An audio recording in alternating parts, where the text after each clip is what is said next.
ഭർത്താവിനൊപ്പം അന്യസ്ത്രീയെ സ്വന്തം കിടപ്പുമുറിയിൽ കണ്ടാൽ കൈകൊട്ടി മേൽപോട്ട് നോക്കി ഉറക്കെ കൂകണം ഹല്ലേലൂയ. അല്ലെങ്കിൽ പള്ളിക്കാരെയും പാതിരികളെയും വിളിച്ച് സാത്താനെ ഒഴിപ്പിക്കാൻ ഒന്ന് വീട് വെഞ്ചരിക്കണം. അല്ലാതെ പോലീസിന്റെ അടിയന്തര സഹായ ഹെൽപ്പ് ലൈനിൽ വിളിച്ചത് മോശമായി പോയി, വളരെ മോശമായി. അടിയന്തര നേരങ്ങളിൽ സഹായിക്കാൻ കഴിയാത്ത ദൈവമാണ് മരിച്ചതിനു ശേഷം കണക്ക് കൂട്ടിയും കുറച്ചും ഗുണിച്ചും സ്വർഗവും നരകവും തരുമെന്ന് അന്ധമായി വിശ്വസിക്കുന്നത്. അതൊക്കെ ഓരോരുത്തരുടെയും വ്യക്തിപരമായ വിശ്വാസങ്ങൾ. പറയേണ്ട കാര്യം ഇതൊന്നുമല്ല. ആരാധ്യമ്മയ്ക്ക് ഭ്രാന്ത് പിടിച്ചപ്പോഴൊക്കെ കാണാൻ നല്ല സുഖം മാത്രമായിരുന്നില്ല ഗണേശൻ. കൈയടിക്കാനും കൂകി വിളിക്കാനും ആക്ഷേപിക്കാനും നല്ല ചങ്കൂറ്റവും ഉണ്ടായിരുന്നു. സ്വന്തം കണ്ണിലെ കോലെടുത്തിട്ട് വേണം അന്യന്റെ കണ്ണിലെ കരടെടുക്കാൻ പോകാൻ എന്നൊരു ചൊല്ലുള്ളത് ഗണേശൻ മന്ത്രിക്ക് അറിയാമോ എന്നറിയില്ല. മുതിർന്ന നേതാവ് ഉമ്മൻചാണ്ടിയെ വരെ സമൂഹത്തിന്റെ മുന്നിൽ അവഹേളിച്ചപ്പോൾ കാലം കണക്ക് ചോദിക്കുമെന്ന് മന്ത്രി മറന്നുപോയി. അമേരിക്ക ഇറാൻ പ്രശ്നം പരിഹരിക്കുന്നതിനേക്കാൾ ക്രിട്ടിക്കൽ ആയിരുന്നു മന്ത്രിസഭയെ താങ്ങി നിർത്താൻ ഗണേശനെ അഗ്നിശുദ്ധി വരുത്തി രൂപക്കൂട്ടിലിരുത്തേണ്ടത്. ഇടതു സർക്കാർ അത് ഭംഗിയായി ചെയ്തു. ഇപ്പോൾ പരാതിയുമില്ല, പരാതിക്കാരിയുമില്ല. ഇപ്പോൾ കാറിക്കോവി ഹെൽപ്പ് ഹെൽപ്പ് എന്ന് വിളിച്ചതൊക്കെ പകൽ സ്വപ്നമായി. ഒടുക്കം ഞാനായി, എന്റെ കെട്ടിയോനായി, നിങ്ങൾക്ക് എന്താണ് ഹേ എന്നുള്ള ചോദ്യം ചോദിക്കുമ്പോൾ ഉളുപ്പില്ലാതെ മാധ്യമങ്ങൾക്ക് മുന്നിൽ പുഞ്ചിരിച്ചുകൊണ്ട് എനിക്ക് ചിലപ്പോൾ 5000 പ്രണയമുണ്ടാകും, സ്വകാര്യ ജീവിതം നിങ്ങൾ നോക്കേണ്ട കാര്യമില്ല എന്ന് പറയുമ്പോൾ സ്വന്തം വ്യക്തി ജീവിതത്തിൽ പലത് കെട്ടിയിട്ടും കെട്ടിയ ഒരുത്തിയോട് പോലും നീതി കാണിക്കാൻ കഴിയാതെ പോയ, നേരെ ചൊവ്വെ കുടുംബം നോക്കാൻ അറിയാതെ കോലിൽ ചുറ്റിയ ചേല കണ്ടാൽ പോലും കൂടെ പോകുന്ന നിങ്ങൾക്കൊക്കെ എന്ത് യോഗ്യതയുണ്ട് സാധാരണ പൗരനെ ന്യായവും നീതിയും നിയമവും പഠിപ്പിക്കാൻ? ഗണേഷ് കുമാറിനെ കുടുംബസ്വത്തായി പാരമ്പര്യമായി കൈമാറി കിട്ടിയതല്ല മന്ത്രി കസേര.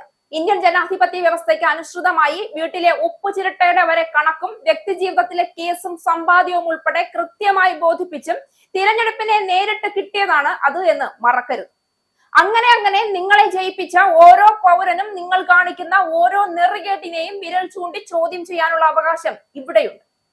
സംസ്ഥാന മന്ത്രി എന്ന നിലയിൽ എന്റെ കർത്തവ്യങ്ങൾ വിശ്വസ്തയോടെയും മനസാക്ഷിയോടെയും നിർവഹിക്കുമെന്നും ഭയമോ പക്ഷപാതമോ സ്നേഹമോ വിദ്വേഷമോ കൂടാതെ ഭരണഘടനയ്ക്കും നിയമത്തിനും അനുസൃതമായി എല്ലാ ജനങ്ങൾക്കും നേരെ ഞാൻ നീതി പ്രവർത്തിക്കുമെന്നും ദൈവനാമത്തിൽ സത്യം ചെയ്ത അധികാരത്തിൽ വന്ന മന്ത്രിക്ക് സ്വന്തം ഭാര്യയോട് പോലും നീതി പ്രവർത്തിക്കാൻ കഴിയുന്നില്ല എങ്കിൽ അതിനെ ചോദ്യം ചെയ്യാൻ എന്തുകൊണ്ടാണ് കേരളത്തിലെ ജനങ്ങൾക്ക് അധികാരമില്ലാത്തത്?